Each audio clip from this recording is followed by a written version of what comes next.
Kita untuk merenungkan firman Tuhan yang sesuai dengan Almanak Gereja Kristen Oikumene Indonesia. Sinode kita mengangkat tema kesetiaan dalam ketaatan membawa kemenangan. Sekali lagi, kesetiaan dalam ketaatan membawa kemenangan. Diundang berdiri, kita akan baca bagian Alkitab Wahyu pasal 3 ayat 14 dan ayat-ayat selanjutnya. Sama-sama kita baca mulai.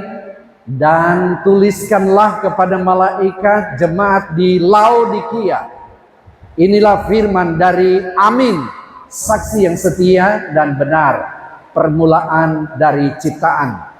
Aku tahu segala pekerjaanmu, engkau tidak dingin dan tidak panas. Alangkah baiknya jika engkau dingin atau panas. Jadi karena engkau suam-suam kuku dan tidak dingin atau panas, aku akan memuntahkan engkau dari mulutku. Karena engkau berkata, aku kaya dan aku telah memperkayakan diriku dan aku tidak kekurangan apa-apa. Dan karena engkau tidak tahu bahwa engkau melarat dan miskin, malang dan miskin, buta dan telanjang, maka aku menasihatkan engkau supaya engkau membeli daripadaku emas yang telah dimurnikan dalam api, agar engkau menjadi kaya, dan juga pakaian putih supaya engkau memakainya, agar jangan kelihatan ketelanjanganmu yang memalukan. Dan lagi minyak untuk melumas matamu supaya engkau dapat melihat. Barang siapa kukasihi, ia kutegur dan kuhajar. Sebab itu relakanlah hatimu dan bertobatlah. Lihat, aku berdiri di muka pintu dan mengetok. Jikalau ada orang yang mendengar suaraku dan membukakan pintu, aku akan masuk mendapatkannya, dan aku makan bersama-sama dengan dia, dan ia bersama-sama dengan aku. Barang siapa menang, ia akan kududukan bersama-sama dengan aku di atas tahtaku, sebagaimana aku pun telah menang dan duduk bersama-sama dengan Bapakku di atas tahtanya. Silakan duduk. Demikian bacaan Alkitab. Yang berbahagia ialah kita yang mendengarkan suara kebenaran firman Tuhan dan melakukannya. Shalom. Suara saya bisa kedengaran kalau hujan? Quincy, dapat dengar Bapak Quincy? Oke. Saya mau mulai khotbah ini dengan pernyataan yang singkat. Kemenangan adalah milik mereka yang setia dan taat. Boleh baca sama-sama dua, mulai. Kemenangan adalah milik mereka yang setia dan taat. Perhatikan gambarnya. Ada pelari maraton. Pelari ini akan bisa menikmati kemenangan kalau dia apa? Setia dan taat. Ini perlu. Karena bukankah kita perhatikan biasanya di televisi atau mungkin secara kasat mata kalau orang lihat langsung itu lomba lari maraton, ada orang yang ketika start pertama itu menggebu-gebu, dia semangat sekali, dan itu sebabnya dia tancap gas, langsung lari kencang. Tapi biasanya seiring dengan perjalanan waktu, di tengah perjalanan itu atau lari itu, lomba itu, DP tenaga mulai berkurang, DP semangat mulai menurun, dan mulai pelan DP berjalan. Tapi ada orang yang pelari itu, DP start awal itu santai Jo. Dia memang perhatikan ada temannya yang lari kencang, tapi dia lari dengan stabil. Ketika di tengah perjalanan atau di tengah lari itu, dia ada parik itu yang lari kencang tadi.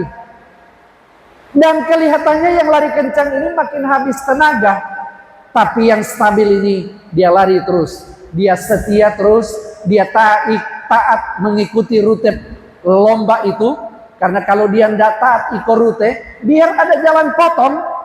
Tapi kalau dia jalan potong berarti dia tidak taat, dia akan didiskualifikasi. Tapi dia taat, dia lari terus pelan-pelan dan akhirnya dia yang finish.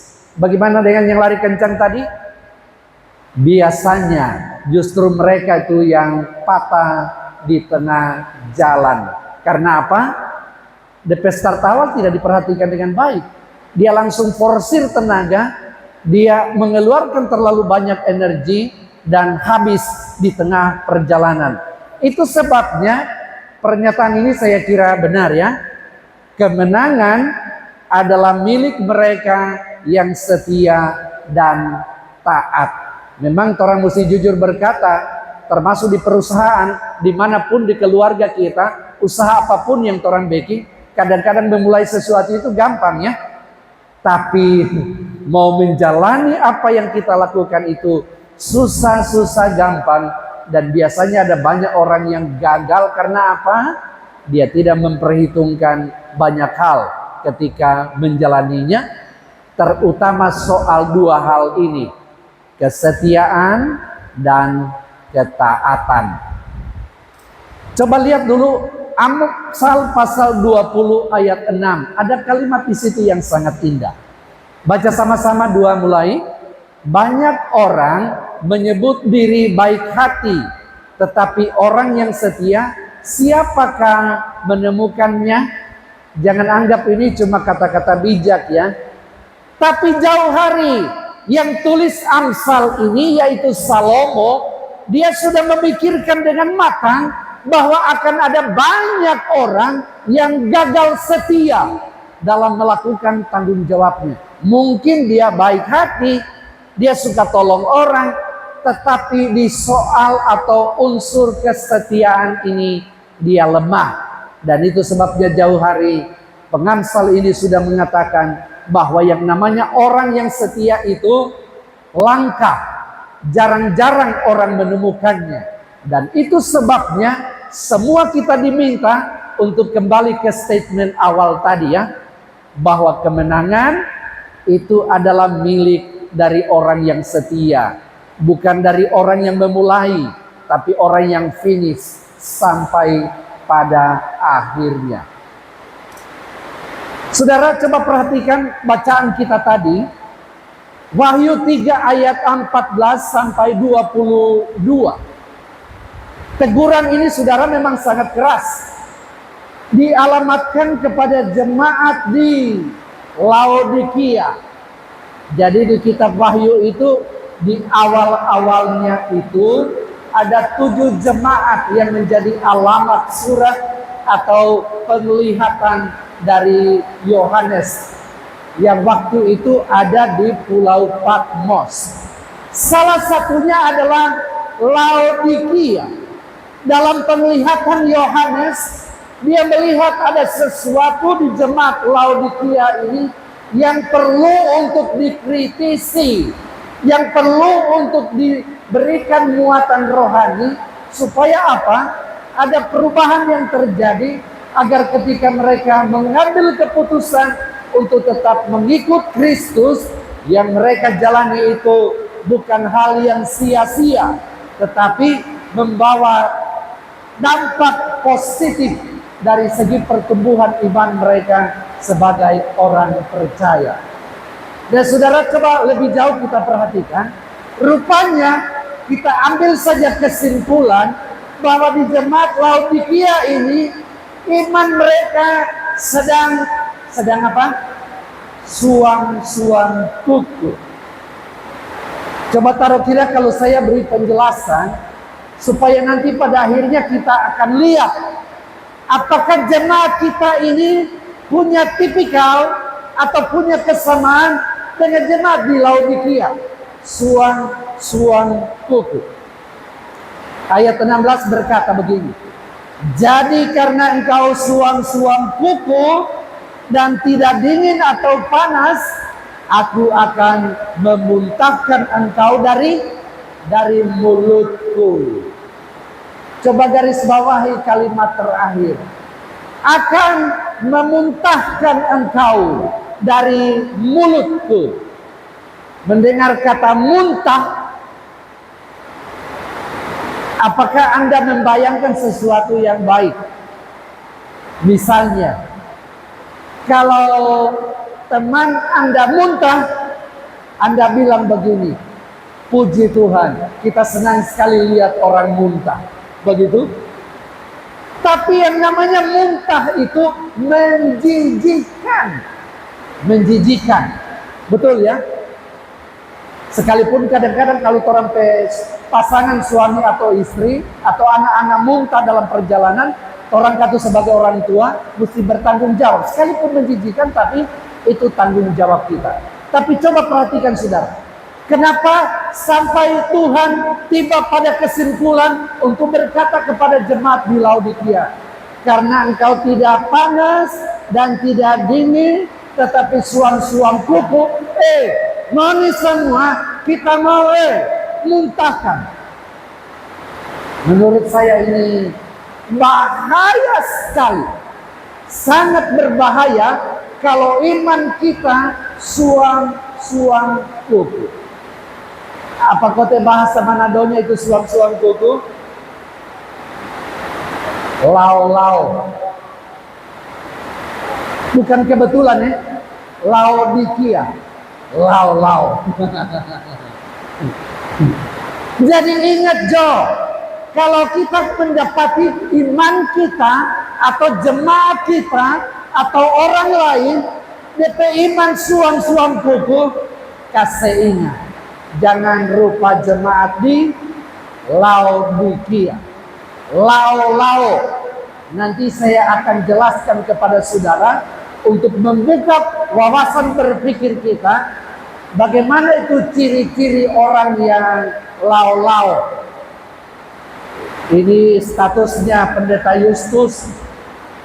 Berapa hari ini selalu DP judul ciri-ciri. Sudah pembahan lagi Pendeta Justus ini. Ciri-ciri orang yang suam-suam kuku. Supaya orang belajar tahu, mengidentifikasi apakah ciri ini ada patoran atau nyanda, atau justru orang lain dan kita tidak, atau justru kita ada, orang lain nyanda. Wahyu 3 ayat 15 berkata begini, aku tahu segala pekerjaanmu, engkau tidak dingin dan tidak panas. Alangkah baiknya jika engkau dingin atau panas. Masih ada yang belum mengerti pasti ya. Apa Pak maksudnya? Sehingga Wahyu Yohanes ini dia perlu menggambarkan sesuatu yang tanda tanya. Siapa Tuhan mau jemaat ini pilih Jo, panas atau dingin? Jangan lau-lau. Ya, coba lihat. Sekilas memang terdengar aneh ini kalimat ya. Kenapa Tuhan lebih suka dingin atau panas daripada suam-suam kuku? Kenapa? Lihat dulu panas. Ini keseharian kita. Mau minum kopi, mesti siram dengan air panas. Kalau Pak Ketua, air panas full. Tapi kalau saya, setengah air panas, tapi kemudian tambah air dingin. Tapi jadi lau-lau. Tapi kata beda. Bukan lau-lau yang kita maksud di bacaan ini. Itu cuma karena berhubungan dengan kondisi kenyamanan seseorang. Bahwa ada orang yang suka minum air panas, apalagi kalau gangguan darah gantan, ya leher kita terganggu, mesti minum air panas. Supaya apa? Itu bagus. Tapi panas ini memang berguna dan penuh semangat. Hot, panas, bergairah. Itu setiap kali mendengar istilah panas, orang mesti artikan seperti ini ya. Berguna, penuh semangat, bergairah. Ya. Di mana saja. Mau di pelayanan, yang namanya panas ini perlu. Di keluarga, yang namanya panas ini perlu. Di pekerjaan juga perlu. Air panas menyembuhkan, membersihkan, memberi kenyamanan. Kalau secara rohani, iman yang hidup, bergairah, sungguh-sungguh, selalu ada kasih, ada komitmen, dan ada tindakan nyata. Ini makna rohaninya itu panas ya. Jadi rasa-rasa di mana kita berada, apakah kita sedang panas atau mungkin ada standar lain dalam hidup kita. Lalu coba perhatikan saudara,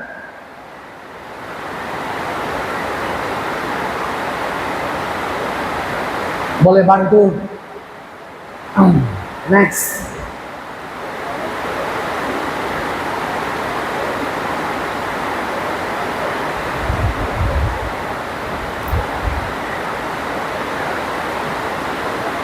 Next.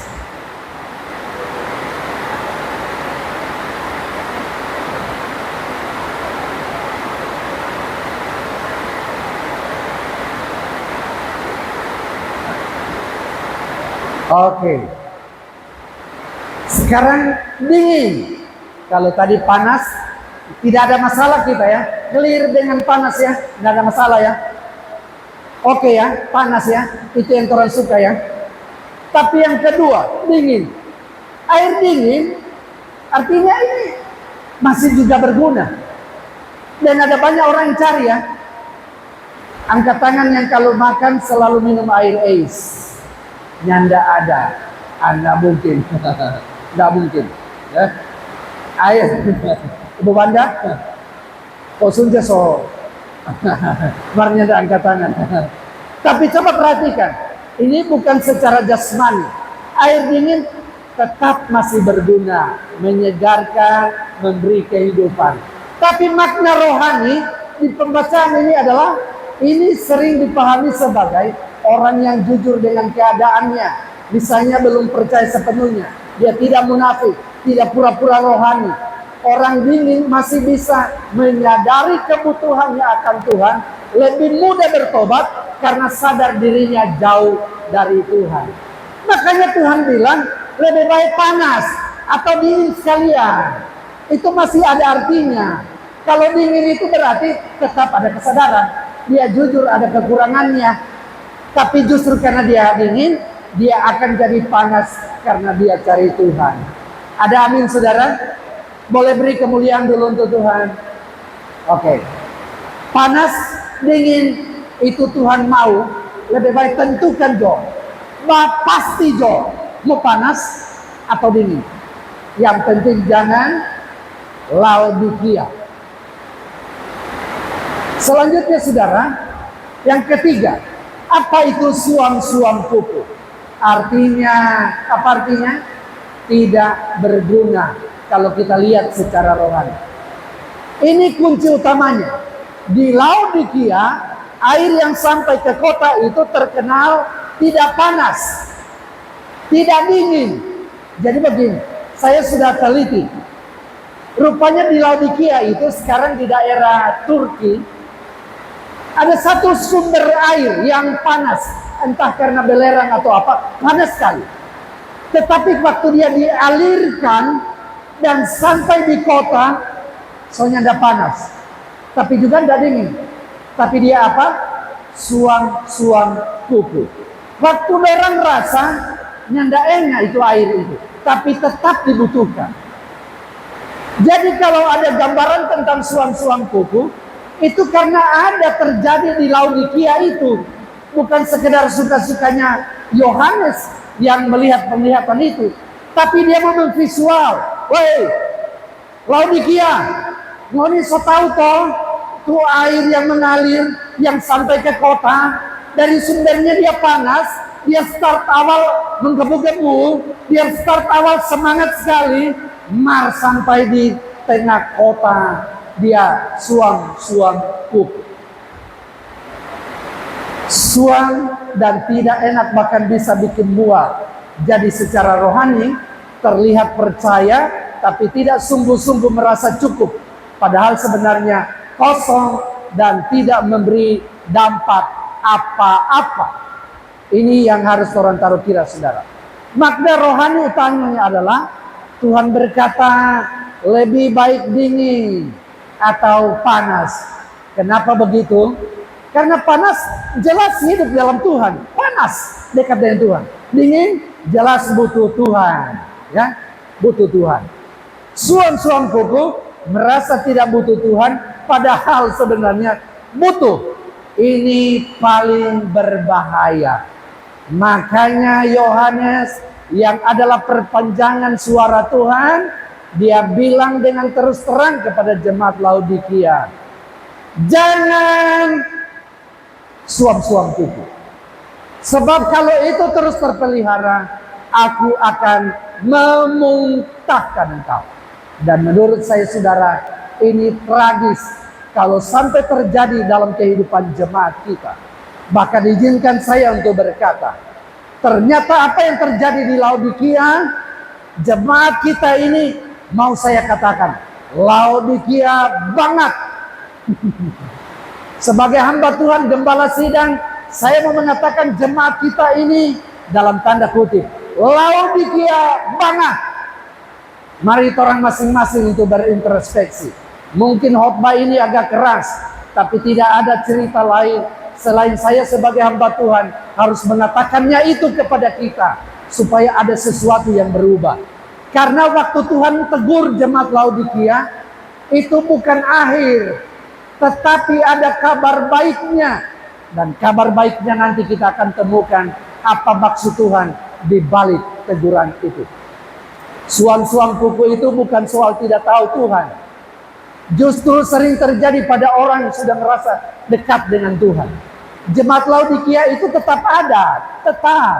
Orang mungkin tetap beribadah, tetap menyanyi, tetap menyembah Tuhan.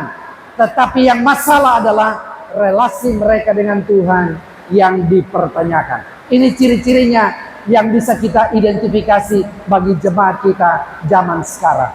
Satu, iman jadi rutinitas, bukan relasi.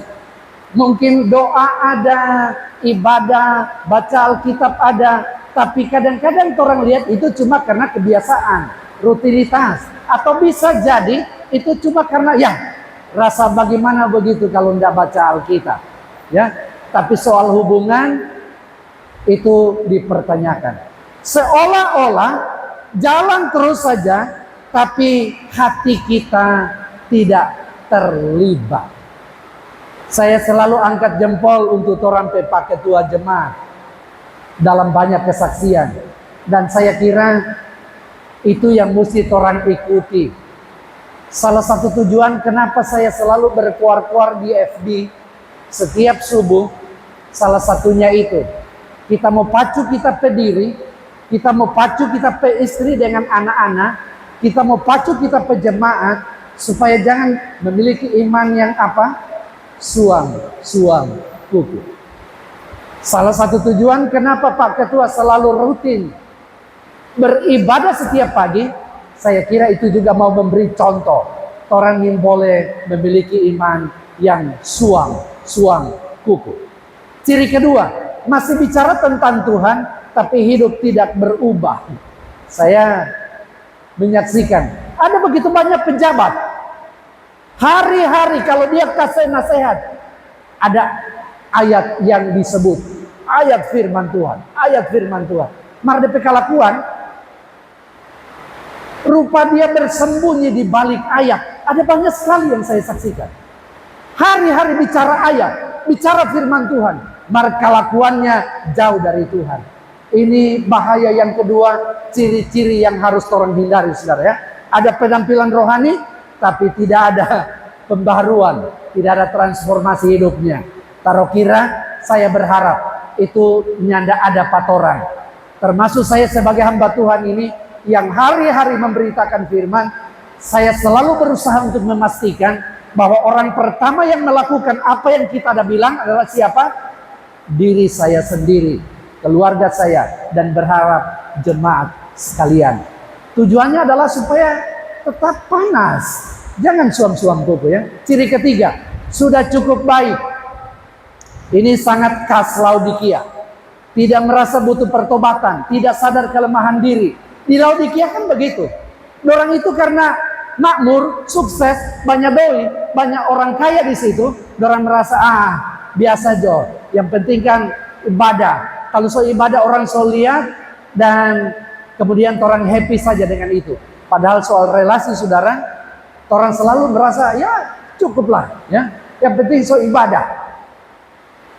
Ibadah hari Minggu, yang penting so iko sudah rupa rasa plong begitu ya, bebas. Tapi sebenarnya yang Tuhan minta jauh lebih itu. Orang mesti lebih dekat dengan Tuhan. Jadi yang ketiga ini jangan selalu merasa cukup baik. Koreksi lagi, evaluasi lagi iman kita. Apakah orang merasa ini standar Alkitab sudah, yang penting kita so penuhi. Tapi persoalannya adalah apakah kita tidak merasa miskin, buta, telanjang secara rohani seperti yang dialami oleh jemaat di Laodikia. Ini yang harus orang taruh kira bersama. Yang keempat, tidak ada gairah atau beban rohani. Tidak peduli lagi soal kebenaran jiwa orang lain atau pertumbuhan iman. Tidak ada semangat untuk melayani atau berubah. Hati kita jadi tumpul. Jadi please, saya minta kepada teman-teman pelayan, teman-teman majelis, yuk kembali lagi ke semangat kita yang awal mula. Waktu kita diteguhkan, hari ini juga Ses Ivon akan diteguhkan untuk menggantikan Diaken Dion yang so pindah tugas. Saya berharap, ingat lagi, begitu luar biasanya orang kusuk mengikuti ibadah peneguhan. Saya berharap suasana dan semangat seperti itu masih tetap kita pertahankan sampai hari ini. Yuk tingkatkan lagi gairah pelayanan kita. Tingkatkan lagi.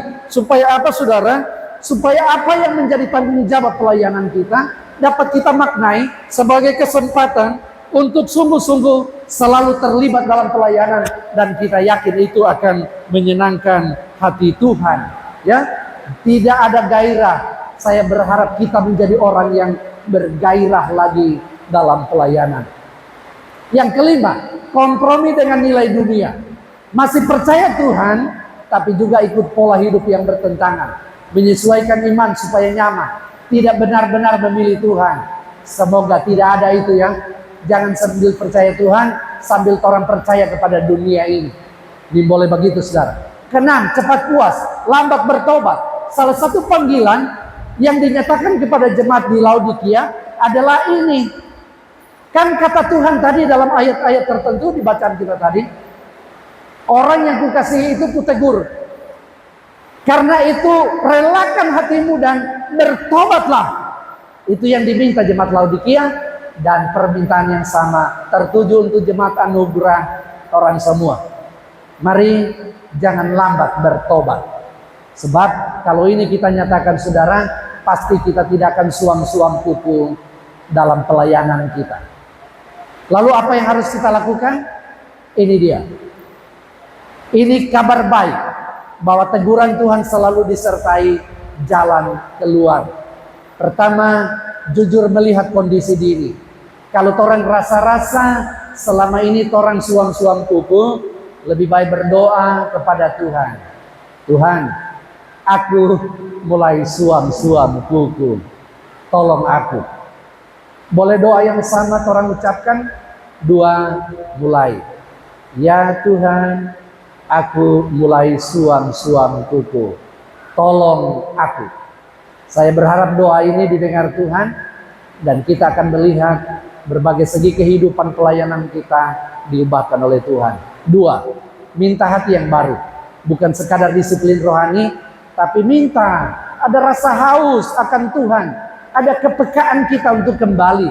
Kalau ini saudara kita lakukan, maka pasti kita akan dijauhkan dari kondisi iman yang suam-suam kuku.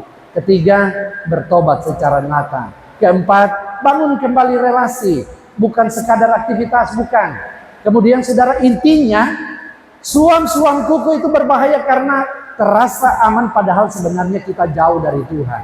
Itu suam-suam kuku. Tapi selama masih mau sadar dan kembali, Tuhan selalu membuka pintu. Itu sebabnya di ayat-ayat terakhir ada bilang begini, lihat, aku berdiri di muka pintu dan mengetuk. Jikalau ada orang yang mendengar suaraku dan membukakan pintu, aku akan masuk mendapatkannya, dan aku makan bersama-sama dengan dia, dan ia bersama-sama dengan aku. Maksudnya adalah kepada semua jemaat yang hadir ini, Tuhan datang ketuk pintu hati kita. Woi, jangan suam-suam kuku. Artinya Tuhan tidak paksa. Keputusan untuk kita berubah itu dari diri kita. Minta supaya Tuhan mampukan. Makanya Tuhan mengetuk pintu hati kita. Dan saya berharap ketukan pintu hati Tuhan ini akan kita sambut dengan positif. Dan kita akan berdoa berkata kepada Tuhan, Tuhan, kita suam-suam kuku, tolong mampukan kita untuk keluar dari suam-suam kuku ini. Yang terakhir, di ayat yang paling terakhir, kalau orang tidak suam-suam kuku, ada jaminan buat firman Tuhan. Boleh baca sama-sama? 2 mulai. Barang siapa menang, ia akan kududukan bersama-sama dengan aku di atas takhtaku, sebagaimana aku pun telah menang dan duduk bersama-sama dengan Bapakku di atas tahtanya. Ini jaminan. Yang penting orang tidak suam-suam kuku. Ingat, kemenangan bukan bagi mereka yang start awalnya itu bergairah, tetapi bagi mereka yang setia dan taat sampai akhir.